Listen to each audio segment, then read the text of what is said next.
Salut les sportifs, je vous retrouve pour un nouvel épisode du podcast. Cette semaine, on va parler de sucre et on va parler d'énergie. C'est des sujets qui reviennent régulièrement dans le podcast. Mais là, on va parler d'un aspect très très particulier. C'est le monitoring de ces paramètres. On n'en a pas parlé beaucoup lors des épisodes qu'on a fait avec Denis Boucher ou d'autres intervenants sur l'alimentation et sur les filières énergétiques. Mais c'est une tendance, une mode peut-être qui arrive et pour en parler, j'ai le plaisir d'avoir dans mon petit écran Skype Hermano. Salut Hermano, comment ça va ? Salut Greg, je vais très bien et toi ? Eh ben écoute, ça va vraiment impeccable, hormis les conditions de ce printemps qui sont pas vraiment optimales pour faire du sport. On en a déjà parlé il y a 2 semaines dans notre épisode les choses, on espère, vont aller vers le mieux, en tout cas au moment où on enregistre ce nouvel épisode. La météo est toujours pas formidable, mais bon, voilà. Comme tu dis, on espère que ça ira mieux. Je t'entendais faire ton intro et dire qu'effectivement, on avait déjà beaucoup parlé du sucre, mais pas encore de comment monitorer son taux de sucre. Et pourtant notre grand consultant suprême, le grand docteur Denis Boucher, nous dit toujours il faut tout noter. Donc ça va être l'occasion justement de revenir sur ce sujet aujourd'hui. Oui, alors effectivement, là, on va pouvoir consigner plein de data. Et puis, pour parler de tout ça, on accueille Pierre Munier, qui est notamment coach de triathlon. Alors, salut Pierre, bienvenue dans le podcast. Salut Greg, salut Armando. Je me réjouis de faire ce podcast avec vous. Plaisir partagé, Pierre. Tu nous rejoins pour parler justement de ce monitoring de glycémie. En l'occurrence, c'est un petit peu la thématique de cet épisode. Mais peut-être avant d'aller dans le détail, est-ce que tu peux te présenter à nos auditeurs qui ne te connaissent pas encore ? Oui, alors donc je suis coach triathlon, alors plus spécialisé dans l'Ironman. Après, j'ai quelques athlètes sur les plus courtes distances, mais vraiment sur l'Ironman. Je coach également en physique, en fitness, autour de ça. Donc là, j'ai à peu près une vingtaine d'athlètes en suivi. Et puis voilà, je cours également en amateur sur cette distance. J'ai fait 4 Ironman et une multitude de foules. Voilà. Donc, si tu nous rejoins aujourd'hui, c'est pour parler on l'a dit, de monitoring de glycémie, parce que il y a quelques mois, il y a une solution qui est arrivée sur le marché des sportifs d'endurance qui s'appelle Super Sapiens et qui permet d'avoir accès à un monitoring quasiment en temps réel de sa glycémie. Et cette technologie, elle existe depuis un certain temps puisqu'elle était proposée aux personnes diabétiques, mais avec la solution Super Sapiens, on a un accès en tant que sportif à cette mesure de glycémie. Et toi, ça t'a intéressé d'avoir accès à ces données et tu l'as testé pendant plusieurs mois maintenant au moment où on enregistre cet épisode. Ah oui, tout à fait. Enfin, je trouve ça vraiment incroyable. En fait, je me rappelle avoir une vieille R5 où j'avais pas la jauge d'essence qui fonctionnait. Et en fait, finalement, on se retrouve avec notre corps, c'est un peu dans le même esprit. C'est-à-dire qu'on est là, on ne sait pas le carburant qu'on a au quotidien pour faire notre sport. Et là, du coup, on se retrouve avec une jauge intégrée grâce à cette application. Et du coup, je me suis pris au jeu. Et là, ça fait plus de 3 mois que je le teste. Et j'ai du mal à m'en passer. Du coup, c'est vraiment... Ouais, j'imagine que pour faire l'analogie avec la jauge sur ta vieille R5, tu dois avoir du mal à t'en passer parce qu'à l'époque, tu devais, je sais pas, tu faisais quoi ? Tu comptais les kilomètres ou tu re-remplissais toutes les semaines ? Tu faisais comment ? Exactement ça. C'est ça, c'est que tu pousses un peu, puis au bout d'un moment, quand ça commence à brouter, tu remets et là, tu te dis, bon, allez, je peux faire 500 bornes, mais pas plus. Et en fait, là, c'est un peu ça. Quand on fait des longues sorties, on a un peu ce sentiment, c'est des fois, on est là, on tape dedans, on fait oula, j'ai pris la barre un peu trop tard, j'ai pris le gel un peu trop tard. Là, du coup, grâce à Super Sapiens, grâce à ça, on peut anticiper et avoir moins de surprises. Alors, tu veux dire que dans ta R5, tu avais toujours une petite bouteille en plastique remplie d'essence au cas où il fallait remplir la jauge, et quand tu pars t'entraîner, tu as toujours tes doses de barres pour pouvoir remplir ? Ouais, c'est un peu ça, c'est ou ça ou sinon tu croises les doigts. Voilà, ça va être en fait toute la discussion qu'on va avoir aujourd'hui autour de cette thématique de monitoring. Donc si on reprend les choses depuis le tout début, le corps, ça on le sait, hein, et on renvoie les auditeurs à tous nos épisodes qu'on a fait sur les filières énergétiques, l'alimentation, l'énergie, etc. Mais en fait, le fonctionnement du muscle et l'énergie du sportif d'endurance, ça va être les lipides et les glucides. Et quand on va produire de l'effort, on va principalement utiliser ces deux sources d'énergie. Si Denis était là, il dirait « Mais non, Greg, t'oublies les protéines !» Mais voilà. En gros, c'est quand même les deux filières principales. Et en l'occurrence, le mécanisme du corps humain est très très complexe dans la régulation de la glycémie qu'on a dans le sang, donc disponible immédiatement pour l'effort. Et c'est effectivement ça qu'on va monitorer avec le capteur Super Sapiens. Et voilà, c'est grâce à cette technologie-là, on va avoir un chiffre en fait en quantité de sucre par quantité de sang qu'on a à un instant T dans le corps. Alors, moi, j'ai déjà une première question, parce que j'en ai entendu parler de ce petit capteur, notamment, on en a parlé avec Bertrand Soulier pendant un live YouTube où il m'achetait ça sur le tapis en me disant « Ah, t'as vu que Eliud Kipchoge, il est maintenant suivi par Super Sapiens, qu'ils l'ont équipé, et puis le gars, il passe ses journées avec son capteur accroché un petit peu comme un parasite accroché sur les poissons qu'on voit, sur certains gros poissons. » Donc, déjà, ma première question, c'est comment ça fonctionne en termes physiques? Comment on l'utilise? Est-ce qu'on se met une aiguille dans le bras tout le temps? Est-ce que c'est une ventouse? Comment ça marche, Pierre, toi qui testes? Ouais, tout à fait. En fait, c'est assez simple. On reçoit ce système avec... donc, ça a la taille d'une pièce de 1 franc, enfin 1 euro. Et oui, parce que je suis entre les deux. Alors, du coup, et il nous donne une petite encoche à mettre sur le bras, donc ça se met à l'arrière du triceps. C'est une petite aiguille, mais on la voit même pas quand on l'installe. Et c'est indolore, hein, on sent rien du tout. Et on met ça et ça tient 2 semaines. Et on peut prendre la douche avec, on peut tout faire. Ça tient, faut juste faire attention à pas l'accrocher avec les vêtements. Alors au début on fait un peu attention, après on oublie.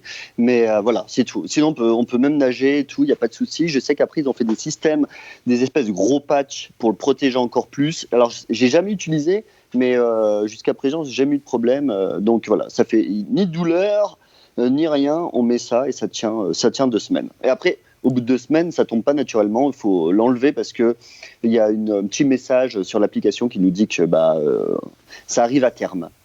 Ok, voilà. Et donc ça arrive à terme, c'est un dispositif qui dure que 2 semaines ou c'est un dispositif qu'il faut recharger? T'en reçois un tous les 2 semaines? Comment ça marche?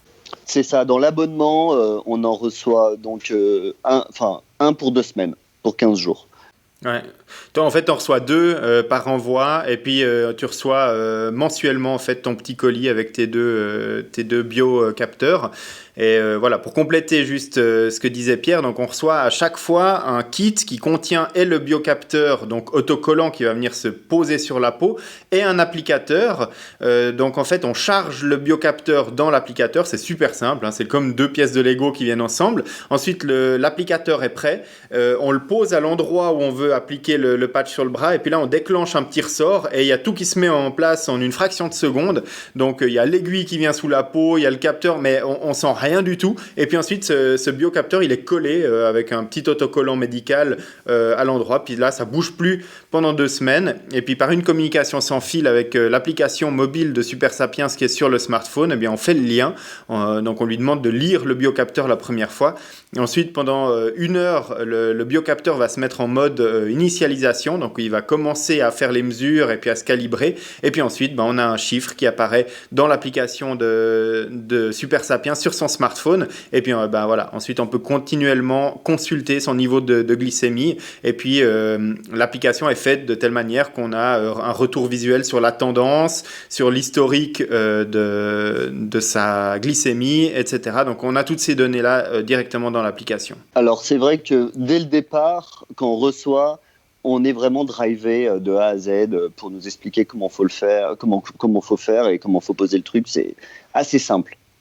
Alors, Greg, parce qu'on parle quand même avec Monsieur Nakan, rassure-nous, est-ce qu'ils ont une petite application pour les montres connectées, que ce soit Apple Watch ou autre, ou pas encore?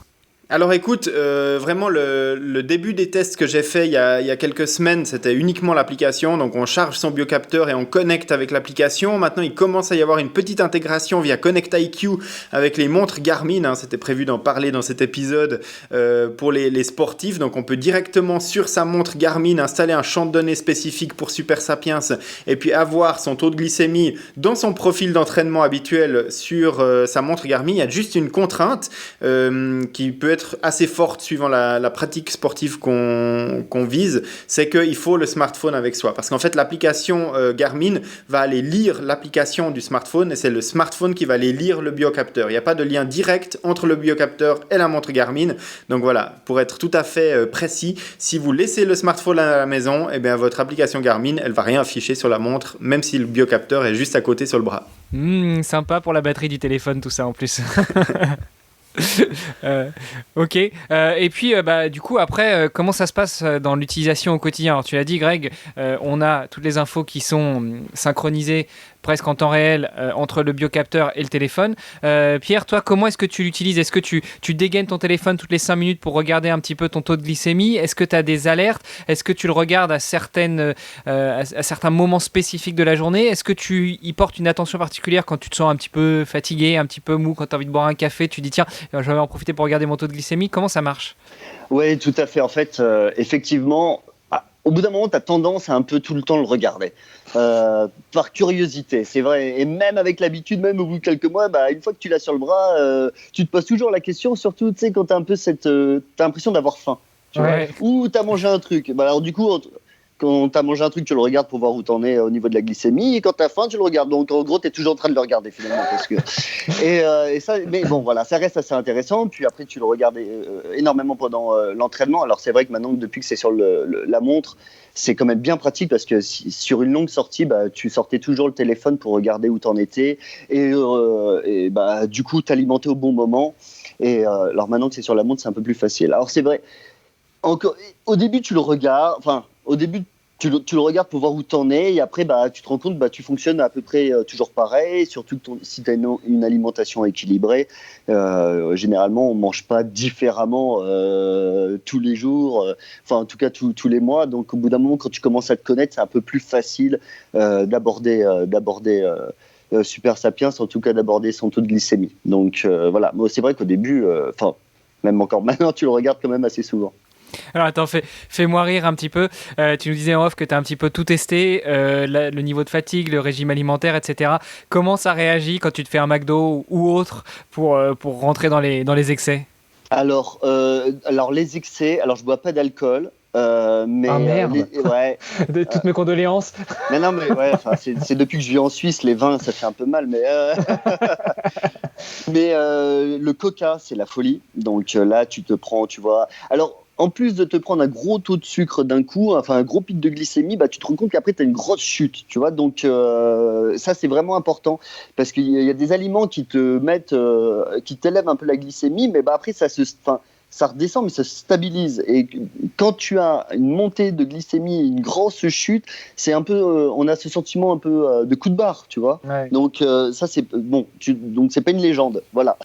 C'est pour ça que j'ai jamais vraiment compris pourquoi quand t'as un petit coup de mou en compétition, tout le monde te dit prends un verre de coca. Ouais, mais non, mais ok sur le coup, oui, mais 5 minutes après, la chute est beaucoup plus violente. Exactement. Donc c'est en plus une question souvent qui revient que mes athlètes me posent. Ils me disent je prends du coca à la course à pied. Non, non. Alors oui, tu peux prendre du coca vraiment sur les derniers kilomètres pour finir, mais il faut éviter. Pareil pour les gels. Si tu prends des gels trop tôt sur une compétition, t'as des montées de glycémie trop élevées et puis après des chutes et c'est pas bon du tout. Donc voilà. Donc ça c'est vraiment intéressant de se rendre compte de ça. Donc c'est pas voilà. Ok, donc finalement, ça t'a permis de juger en réel avec des chiffres, avec des datas, des choses qui sont vraiment très importantes pour Greg et pour notre consultant suprême, la réalité de cette glycémie. Tout à fait. Alors, donc, je cours depuis des années, et c'est vrai que souvent quand je roule avec des copains ou quoi, ils me disent ah mais tu t'alimentes jamais, enfin tu n'as pas besoin de manger. Et là, la plus longue sortie que j'ai fait, c'est 160 bornes et j'ai retardé au maximum ma prise de barres de céréales ou d'alimentation. J'avais mis que de l'eau dans mes gourdes et en fait, je me suis rendu compte que en tout cas pour ma part, je mettais vraiment énormément de temps à avoir une chute de glycémie. Donc ce sentiment que j'avais où j'avais pas besoin forcément alors sur les 160 bornes, j'ai fait 90 bornes à une allure on va dire assez pas trop élevée, tu vois. Ouais. Donc sur ces types d'épreuves, mon sentiment était bien retransmis par le capteur, tu vois. Ok. Donc ça, c'était également intéressant de se rendre compte de ça. Après, je me suis rendu compte aussi que ce sentiment de faim que j'avais, quand je regardais le capteur, j'avais une glycémie tout à fait normale, j'avais pas besoin de sucre, c'était juste une envie de sucre. Et ça aussi, c'est intéressant, tu vois. Donc un grand verre d'eau et là, tu repars, quoi. Tu vois, t'as pas besoin de casser un petit déj, quoi. Donc ça aussi, c'est intéressant. Alors effectivement, moi, tout ton ressenti et toute ton analyse ici est tout à fait juste. Et bon, on parlait de la météo en introduction de ce podcast, mais ça a un impact pour moi sur le test de cette solution parce que effectivement, j'aimerais bien pouvoir pousser un petit peu des entraînements longs et voir comment mon corps réagit par rapport à l'alimentation ou non pendant l'effort pour voir un petit peu si mes baisses de performance ou baisses de morale sont liées à des hypoglycémies réelles ou non. Et pour l'instant, c'est vrai qu'avec la météo maussade qu'on a ce printemps, j'ai pas pu faire des sorties très longues, notamment à vélo que je comptais utiliser pour monitorer un petit peu ces aspects-là. Mais voilà, je vais continuer à tester cette solution Super Sapiens en espérant que des jours meilleurs arrivent bientôt. Mais par contre, il y a déjà des phénomènes dans la vie de tous les jours qui sont intéressants à consulter. Par exemple, tu peux constater que tous les matins, tu prends le même petit-déj et pour autant, tu n'auras pas tout le temps la même réaction au niveau de pic glycémique. Et ça peut dépendre de la qualité de la nuit que tu as passée, ça peut dépendre de ton état physique ou de différents facteurs en fait, et que la réaction du corps n'est pas tout le temps la même au même aliment. Donc là, ça déjà, c'est intéressant. Puis ensuite, il y a des facteurs modérateurs. Tu disais que boire un verre de coca, ça va entraîner un pic glycémique très important et puis ensuite une chute de la glycémie, ça c'est vrai, si tu prends ton verre de coca à distance d'autres aliments. Par contre, tu vois qu'il y a des modérateurs et tu peux prendre l'exemple par exemple de ta boisson isotonique sur ton vélo. Si tu la prends toute seule et puis que tu la bois, tu vas avoir une montée de la glycémie. Par contre, si en même temps tu prends 2 bouchées de banane, ça va limiter l'impact de la montée en glycémie, que ce soit du coca, de la boisson isotonique ou autre, et puis ça va stabiliser plus facilement la prise de la glycémie. Et tout ça, c'est des instructions qui sont, des constatations qui sont intéressantes pour planifier son alimentation, non seulement pendant sa compétition, mais aussi avant.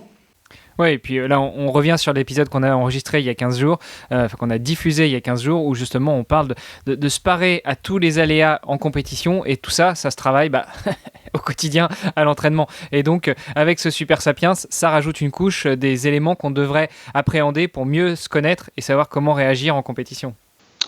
Oui, et j'étais vraiment, du coup, je suis super content de pouvoir tester ça sur moi et tout, et c'est vraiment une question qui revenait souvent auprès des gars, des filles que j'entraîne, mais je me suis rendu compte aussi que c'était vraiment propre à chacun. Et ça, c'est vraiment impressionnant parce que chaque aliment n'a pas le même impact suivant les personnes. Ouais. Et donc, du coup, le sujet de l'alimentation reste assez vague et c'est pour ça que dans le coaching ou dans la connaissance, quand tu commences à t'entraîner, que tu prépares des échéances et tout, il faut tester.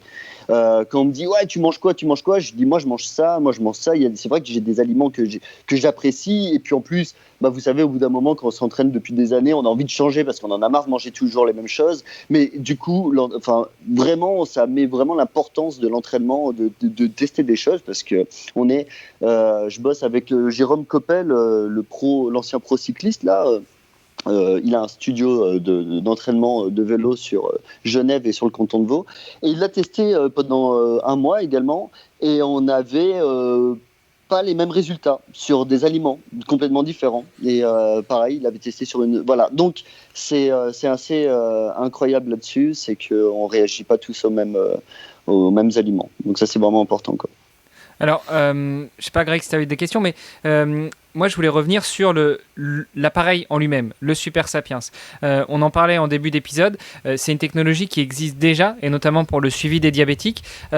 Vous qui avez testé, vous qui avez peut-être des connaissances dans votre entourage qui sont diabétiques, quelle différence vous faites entre cet outil-là et l'outil spécifique pour les diabétiques ? Si ce n'est peut-être qu'il est plus adapté aux sportifs dans le sens de la tâche et donc le fait que ça va éviter de se casser la figure pendant qu'on fait un entraînement. Alors, en fait, le capteur Abbott, c'est un produit pharmaceutique. Donc, c'est eux qui l'ont conçu. Effectivement, il y a déjà une application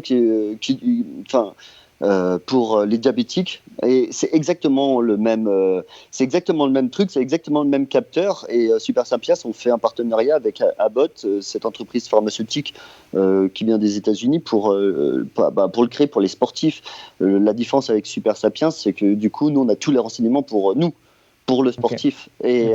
Et ils disent bien que c'est pas quelque chose de médical. Donc voilà. Après, j'ai un client qui avait utilisé alors ça s'appelle, il doit en avoir plusieurs, mais j'avais noté c'est des freestyle libres. Et ça, c'est fait pour les diabétiques. Et mais l'application en elle-même, il y a juste la glycémie, il y a des alertes par rapport au taux de sucre quand il faut s'alimenter et tout, mais voilà, donc ça c'est vraiment fait pour les personnes diabétiques. Et nous, du coup Super Sapiens, ils ont créé cette application pour nous avec en nous expliquant comment il faut l'utiliser pour le sportif, quoi. C'est la seule différence finalement, je pense. Ok. Et au niveau du positionnement du dispositif, est-ce que ça va être aussi différent ou est-ce que ça se positionne de la même manière pour les diabétiques ? Est-ce que c'est aussi un dispositif qui a une durée de vie de 2 semaines ? Voilà. Est-ce qu'avec un dispositif classique de chez Abbott, on peut envisager d'aller nager, d'aller courir, d'aller faire du vélo ? Le capteur, en fait, tu vas tout simplement le positionner à l'endroit sur le corps où il sera le moins gênant dans ta pratique sportive ou dans tes mouvements quotidiens. Parce qu'a priori, il y a peu d'impact sur l'endroit où tu vas le mettre. Parce que le capteur, il va insérer une espèce de filament sous-cutané et il va faire la mesure de glycémie avec la capillarité sanguine qu'il y a juste sous la peau. Et peu importe, tu peux le mettre sous la plante des pieds si ça te chante, ça va être embêtant au quotidien, mais la mesure sera pas forcément moins exacte que derrière le bras. Nous, Super Sapiens suggère de le positionner derrière le bras, tout simplement. C'est un endroit où il va gêner dans aucune pratique sportive, et c'est vrai que dans la vie de tous les jours, sauf quand tu prends ta serviette pour sortir de la douche ou sortir de la piscine, là tu risques de gripper dessus, mais sinon il est pas gênant du tout au quotidien. Donc c'est l'endroit le plus pratique, mais il n'y a pas forcément d'endroit idéal pour la lecture de la donnée. Ok. Est-ce que vous avez déjà essayé de le placer ? Parce que là, on parle de toi, Pierre, qui le teste, mais mon petit doigt me dit, plutôt ma caméra me montre que Greg aussi était en train de le tester. Est-ce que vous avez déjà essayé de le garder accroché au bras avec le Néo ? Parce qu'on le sait, le Néo, c'est quand même beaucoup plus stretch, ça s'accroche. Est-ce que vous avez déjà testé ça ? Non, pas avec le néoprène, mais par contre j'ai utilisé des manchons entre guillemets de compression pour le vélo, parce qu'il y a des jours où il faisait un petit peu frais pour sortir en manches courtes. Le phénomène est à peu près identique à la néoprène, je pense, et c'est absolument pas gênant, parce que même si sur mon capteur là j'applique une légère pression, il n'y a pas de douleur, il n'y a pas d'aiguille vive dessous. En fait, l'aiguille elle est dans l'applicateur, elle vient juste sous la peau positionner un petit filament souple, mais il n'y a pas d'aiguille qui reste après avoir appliqué le capteur. Donc il n'y a vraiment aucune douleur, il y a vraiment rien qui est gênant. C'est juste comme si on avait une pièce de plastique de 3 cm de diamètre et de 3 mm d'épaisseur posée sur le bras, collée là. Mais c'est vraiment le seul entre guillemets feeling qu'on a avec ce capteur. Mais après au quotidien, il est vraiment pas gênant. Oui, là j'ai testé avec le néoprène là, ces derniers temps en piscine là, à cause des petits problèmes de chaufferie.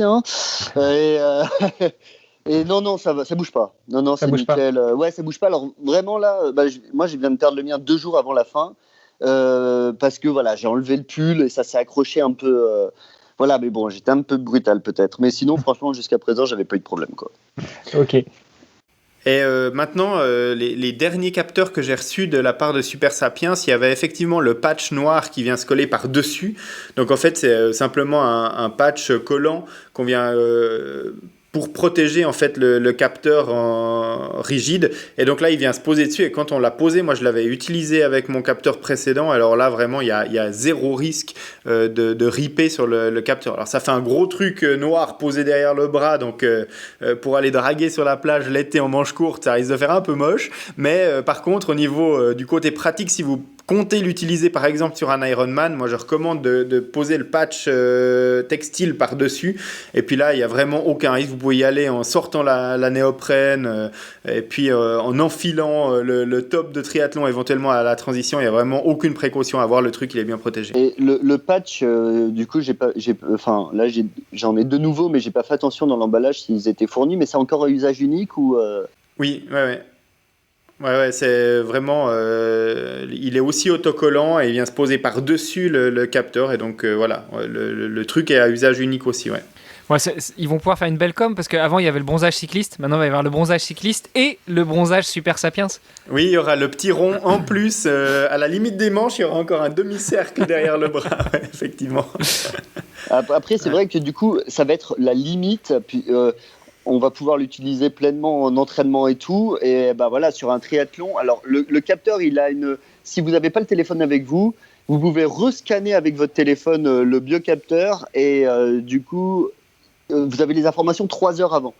Pendant les 3 dernières heures, même si le téléphone n'a pas été apporté du Bluetooth. Okay. Voilà, du coup, ça va être donc ça pourra marcher sur un court distance si vous faites à courte distance, mais du coup sur un triathlon longue distance, si vous voulez le tester en compétition, les données ne seront pas, sauf si vous prenez le téléphone sur la compète, mais ça va être compliqué. Ouais, c'est ça, à moins que t'enfiles le téléphone dans la petite poche du cervélo et puis que t'aies ton champ de données sur ta Garmin, sinon tu l'auras pas avec toi.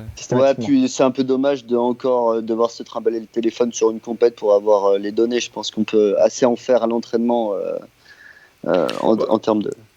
Ouais, effectivement. Bon, après, je suis en train de travailler sur un article plus complet de ces parties techniques pour le site web. J'espère pouvoir le publier d'ici le mois de juin. Il y a quelques astuces pour certains cas d'utilisation où on peut effectivement bricoler un petit peu pour avoir ces données. Mais voilà, c'est pour l'instant, je suis en train de tester tout ça. Greg, il va te mettre une antenne 5G dans le cadre du vélo pour qu'il puisse capter son téléphone. Voilà. Mais par contre, pour revenir à l'application, c'est vrai qu'on le disait tout à l'heure, hein, par rapport à des diabétiques, la vraie, entre guillemets, plus-value offerte par Super Sapiens, c'est l'application qui est vraiment destinée à un usage sportif, donc d'avoir une analyse de données qui est spécifiquement faite pour les athlètes. Et là, c'est vrai que moi, il y a quand même certains aspects pour lesquels je suis un peu déçu, hein, je dois avouer, au niveau de l'application. Il y a plusieurs points. Alors, je ne sais pas si toi, Pierre, tu es satisfait du fonctionnement de l'application et puis qu'il y a ou si toi aussi, en fait, tu trouves qu'il y a des choses qui manquent. Non, je suis assez satisfait. Alors, effectivement, des fois, tu ne sais pas pourquoi ça lit plus alors que tu avais le téléphone tout le temps avec toi. Ça faut m'expliquer. Mais bon, j'imagine que tu peux perdre un peu de Bluetooth, des choses comme ça. Tu peux perdre un peu de connexion. Sinon dans l'ensemble, non. Alors, toi, en tant qu'entraîneur, est-ce que tu as une fonctionnalité justement coach pour pouvoir avoir un accès aux données de tes athlètes ? Non, du tout. Ça n'existe pas, ça. Non. C'est peut-être une des limitations qu'il va falloir négocier avec Super Sapiens. En fait, ça en fait partie, mais moi je trouve qu'une des graves limitations, enfin importantes limitations, c'est l'impossibilité d'exporter ces données et donc de pouvoir les analyser a posteriori, parce que c'est vrai que l'application ne propose pas facilement un reporting par jour, par exemple, ou de sortir toutes ces données pour une journée. Alors maintenant, il y a des choses qui commencent à s'implémenter. Moi, j'ai trouvé intéressant de pouvoir intégrer intégrer Super Sapiens avec... je suis un utilisateur Apple, donc j'ai un iPhone, et donc du coup, je peux l'intégrer avec Apple Santé. Et je synchronise toutes mes activités sportives avec Apple Santé. Donc, quand je fais un entraînement avec une Garmin, Polar, Coros ou autre, et il vient dans Apple Santé. Et donc, du coup, Super Sapiens récupère cette information et me highlight automatiquement la partie où j'ai fait un entraînement dans l'application. Donc, ça, c'est intéressant. Mais ce que je trouverais aussi intéressant, c'est de pouvoir exporter les données automatiquement, par exemple, vers des plateformes comme on en a parlé et reparlé dans le podcast Nolio, TrainingPeaks ou d'autres. Et puis, d'avoir un graphique qui me permet de suivre jour par jour et puis de pouvoir annoter ensuite ces informations-là spécifiquement par rapport à mes entraînements. C'est vrai que le suivi est un petit peu lacunaire encore à mon sens. Oui, tu as raison, effectivement, parce que si tu veux, par exemple, quand tu fais un entraînement de 3 heures et regarder ton intensité et ta glycémie, les mouvements d'intensité de glycémie, tu es obligé en fait d'avoir 2 écrans et regarder toi l'heure d'entraînement, nanana. Et c'est vrai que c'est dommage de ne pas avoir les 2 graphiques qui se chevauchent. Après, je suis sûr que ça va arriver assez vite. Enfin, j'imagine quoi. J'espère, parce que ça peut vraiment être une solution très intéressante de pouvoir suivre, parce que mon Garmin, par exemple, si j'utilise Garmin, mais toutes les autres marques le font aussi, enregistre la pente, enregistre la température, etc. Et puis, ça peut être intéressant de mettre en perspective, tiens, j'ai eu une montée de glycémie ici, mais pour quelle raison ? Alors, bien sûr que si je me suis alimenté, il faut que je note cette information d'une manière ou d'une autre, mais par contre, si je me suis pas alimenté ou que j'ai rien bu à ce moment précis, puis que j'ai un pic, ou alors une chute, ça peut être lié à un changement de température, ça peut être lié à un type d'effort, tout d'un coup un sprint ou alors une côte ou alors des variations d'intensité d'effort. Et ça, c'est difficile pour l'instant de le mettre en perspective parce qu'on n'a pas la possibilité d'exporter les données chiffrées de l'application. C'est vraiment le gros manque que j'ai pour l'instant, et je pense que d'un point de vue sportif, ça ouvrirait encore une porte supplémentaire par rapport aux possibilités de l'outil. On n'en a pas encore parlé, mais c'est vrai que l'outil n'est pas forcément bon marché. Pour un sportif qui a l'habitude de lire sa fréquence cardiaque avec une ceinture qu'il va pouvoir utiliser 2 ans et qui va payer moins de 100 €, un capteur qui va lui coûter à peu près 80 €, enfin peut-être un petit peu moins, je crois que c'est 130 € l'abonnement par mois pour 2 capteurs. Mais ça fait vite, ça chiffre assez vite. Oui, c'est ça, c'est 130 € par mois pour l'utilisation. Donc si vous voulez l'utiliser, ça fait un sacré abonnement, quoi. C'est un abonnement à la salle de sport, quoi. Ouais, c'est ça. Le pack découverte est, sauf erreur, à 160 €.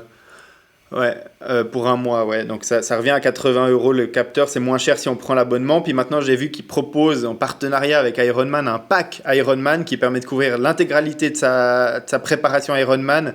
Et puis là, on a un nombre de capteurs qui correspond à peu près à un plan d'entraînement Ironman. Oui, après, moi je conseillerais de pas.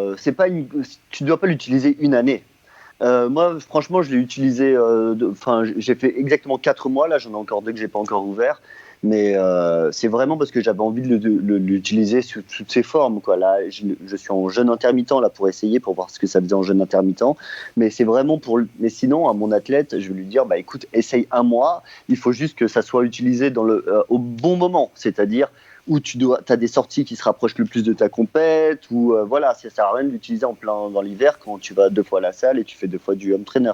Donc tu l'utilises au bon moment et pendant 1 mois, et là tu peux déjà te rendre compte de ce que ça va t'apporter. L'utiliser 6 mois et mettre autant d'argent, je suis pas sûr que ça soit vraiment, vraiment nécessaire.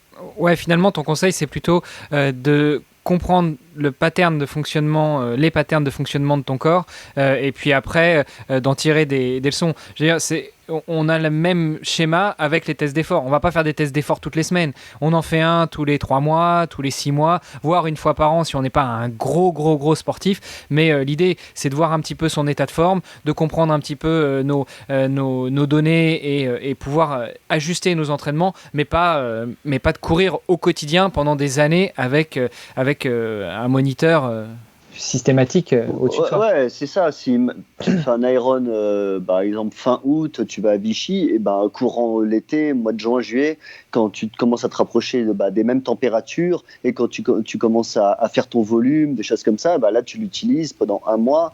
Tu fais tu testes l'alimentation que tu vas avoir le mois précédent la course et le jour de la course.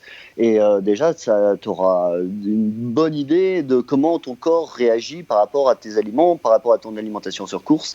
En un mois, normalement, quand tu prépares une course, tu as assez de volume d'entraînement pour pouvoir tester sous toutes ces formes, quoi.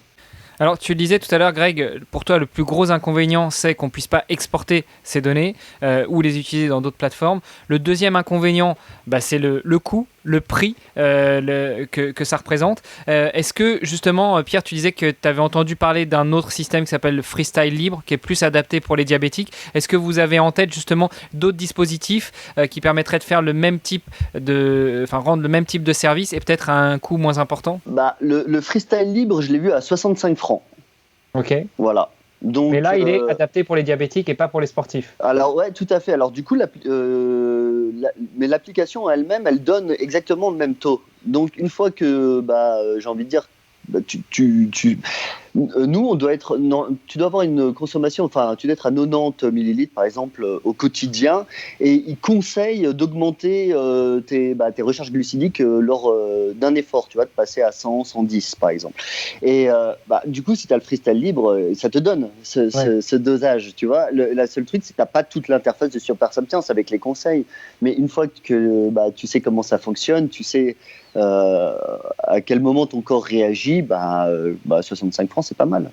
Ouais, tu prends un Super Sapiens pendant 2-3 mois pour tester, comme tu dis, pour appréhender le fonctionnement de ton corps. Et puis après, quand tu as besoin d'un contrôle sporadique, quelques jours, quelques semaines avant une compétition, pour les années qui suivent, tu pars sur un autre dispositif où tu l'achètes one shot, quoi. Ouais, moi j'aurais tendance à recommander, parce que ce que Pierre disait est très très juste, hein, l'utiliser au bon moment pour faire son monitoring dans sa préparation. Il n'y a pas besoin d'avoir 12 000 capteurs. Je pense qu'avec 2 ou 3 capteurs sur une préparation Ironman, pour prendre la préparation Ironman, ça peut être la préparation à un ultra trail ou à d'autres courses d'endurance longue, je pense que c'est suffisant si on les utilise au bon moment, sur les bons types de séances, et puis qu'on analyse précisément le type d'alimentation qu'on vise sur la compétition. Donc, mon conseil, c'est le suivant. Pour avoir les capteurs les moins chers possibles, c'est soit on prend un abonnement et puis on paye 130 € par mois et puis on reçoit 2 capteurs par mois, soit on prend le training pack de 6 mois pour une préparation Ironman. Donc là, on a 12 capteurs qui arrivent pour 780 €. Et c'est de se mettre à plusieurs. Super Sapiens ne va pas forcément être super content de mon conseil dans ce podcast, mais niveau économique, c'est mettez-vous à 4 pour acheter un pack à 780 €, vous divisez le prix par 4, puis vous avez 3 capteurs chacun. Et donc du coup, vous allez chacun pouvoir avoir votre application, scanner votre capteur, et puis avec 3 capteurs sur une préparation Ironman, je pense que comme Pierre l'a dit, on arrive... avec le premier, on va découvrir un petit peu l'alimentation quotidienne, les résultats, s'approprier l'application. Avec le deuxième, on va viser une partie spécifique de l'entraînement, par exemple pour une sortie longue à vélo, une autre sortie longue en course à pied. Et puis avec le troisième, 2 semaines avant sa compétition, on finalise vraiment son alimentation stratégique pour la course. Et puis on a couvert tout ce qu'on veut faire avec les capteurs sans avoir à dépenser ces 130 € par mois pendant toute sa préparation. Ah, joli hack, Greg, merci. Pour continuer un peu dans l'alimentation rapidement, donc là je fais le jeûne intermittent et c'est vrai que c'est intéressant pour l'oxydation des graisses, c'est-à-dire pour vider ses recharges glucidiques. On se rend compte que pour descendre un peu, même en faisant beaucoup de sport, pour descendre en dessous de la norme et commencer à brûler des graisses, c'est compliqué. Il faut quand même pousser un peu le jeûne et s'entraîner. Et on se rend compte qu'au quotidien, tout ce qu'on mange, c'est quand même assez sucré. Et on frôle toujours un peu avec le plus qu'avec le moins, quoi. C'est assez intéressant de découvrir ça, quoi. Garder son équilibre en sucre et puis surtout se nourrir de telle manière à essayer de garder son niveau de glycémie le plus stable possible. On se rend compte que c'est des fois plus compliqué que ce qu'on pensait. Ça nous permet vraiment d'ouvrir les yeux en fait sur l'alimentation en général. C'est vrai que mes petits pancakes au sirop d'érable pour mes déjeuners du dimanche matin, c'est bon, mais au niveau de la stabilité glucidique, c'est pas top. Non, mais c'est vrai.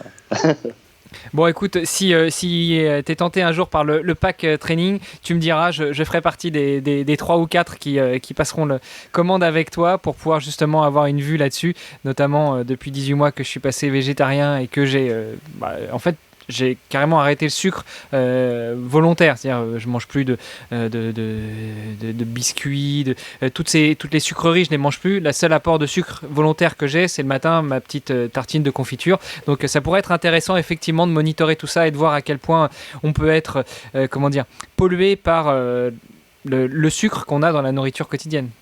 Et après, tu te rends compte aussi que ton corps, il va réguler le sucre de manière extrêmement fine, et tu vois qu'il y a des moments où si tout à coup tu es stressé ou qu'il y a quelque chose d'imprévu qui se passe, et ben tu vas voir que ton taux de glycémie il va changer, alors que tu n'as rien mangé, que tu n'as rien changé, mais simplement il y a un stress ou il y a une situation inattendue qui arrive, et voilà, tu vois que l'instinct basique de l'humain est quand même encore animal, et puis là tout à coup le corps se prépare à devoir fournir un effort pour inattendu. Fuir.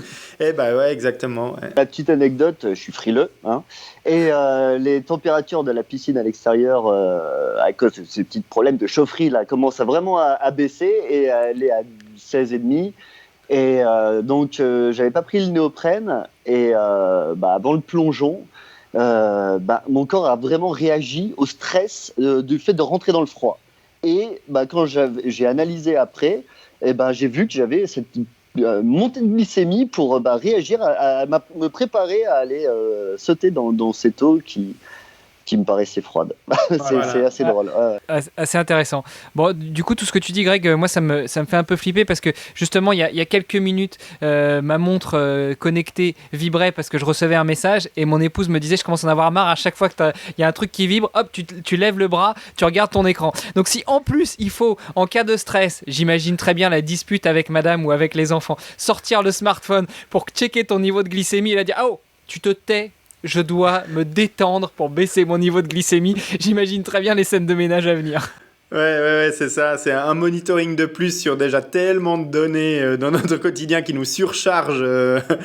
Mais c'est vrai que c'est une anecdote, mais c'est super intéressant d'analyser. C'est vraiment pour ça un outil qui est très intéressant.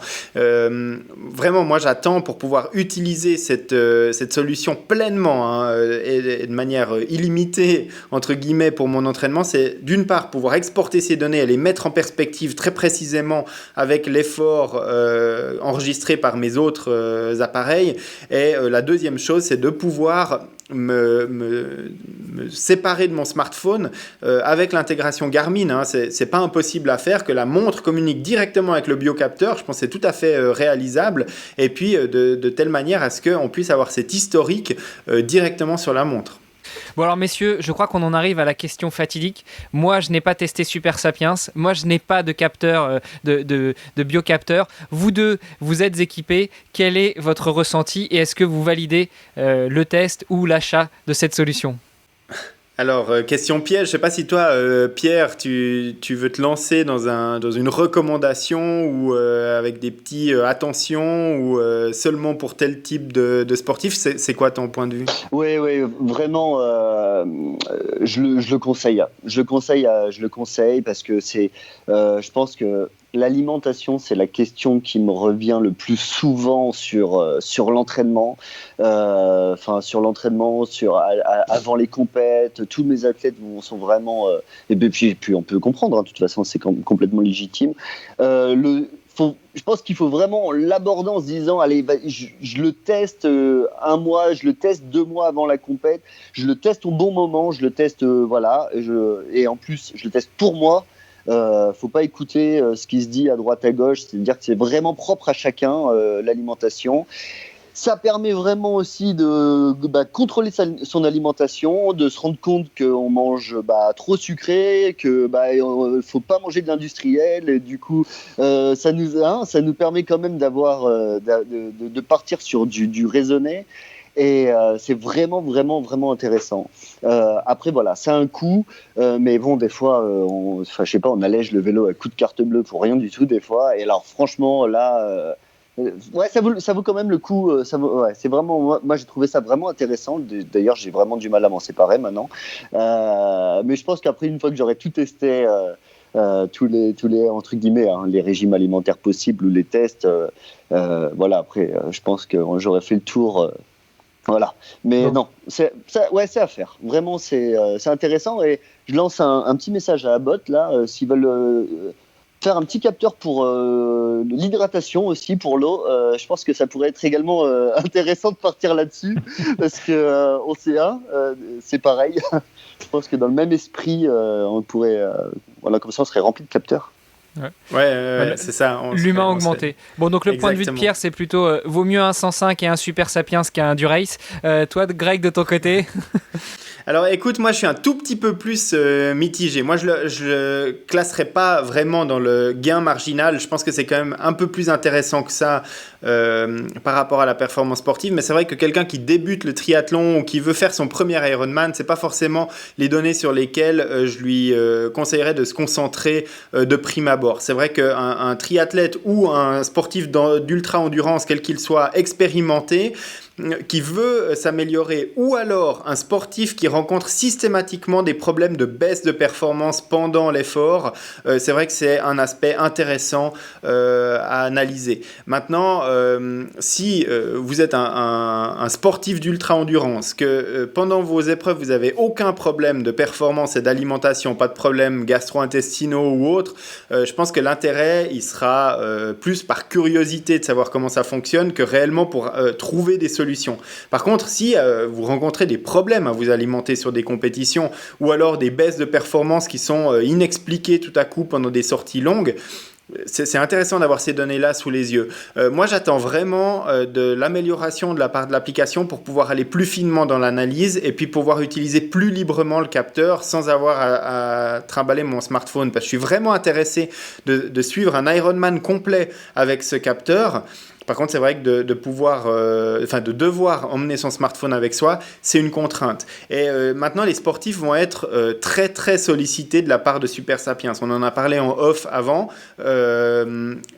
Super Sapiens met d'énormes moyens marketing dans le domaine du sport d'endurance en général. Tu as parlé tout à l'heure, Hermano, du sponsoring d'Eliud Kipchoge. On a également vu ces petits capteurs blancs sur les bras de certains cyclistes du Pro Tour. Et puis, Super Sapiens a annoncé plusieurs partenariats avec des courses Ironman, dont, si je ne fais pas erreur, les championnats du monde Ironman à Hawaï, pour être title sponsor. Ça veut dire que c'est le Super Sapiens Ironman Kona 2021 par exemple. Donc le Ford vraiment, Super Sapiens Margarine Kona 2025 parce que de toute façon d'ici 2025 il n'y aura pas à cause du Covid. Non mais voilà, ils mettent vraiment, ils martèlent un message et je pense que les triathlètes en particulier sur Ironman vont être très sollicités de la part de la marque et puis il va y avoir une espèce de pression peut-être au niveau de l'entraînement à se dire tiens, est-ce que je pourrais pas m'améliorer de temps si j'utilise cette solution.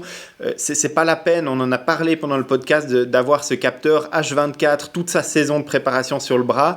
Il faut savoir l'utiliser à bon escient pour aller chercher les bonnes informations et ça c'est pas forcément la donnée primaire à aller chercher pour s'entraîner correctement pour un Ironman, mais comme je l'ai dit avant, c'est peut-être un petit peu plus que ces 1% qu'on va gagner avec ces roues aéro. Donc voilà, à mettre en perspective par rapport à son utilisation et ce qu'on prévoit de faire avec ce capteur. Ouais, je rebondis sur ce que tu dis. Ouais, effectivement, quand tu es triathlète amateur et que tu prépares, ou triathlète ou trailer ou athlète d'endurance et tu prépares une épreuve un peu importante et tu y mets beaucoup d'énergie, il y a beaucoup de choses à remplir avant d'utiliser ça.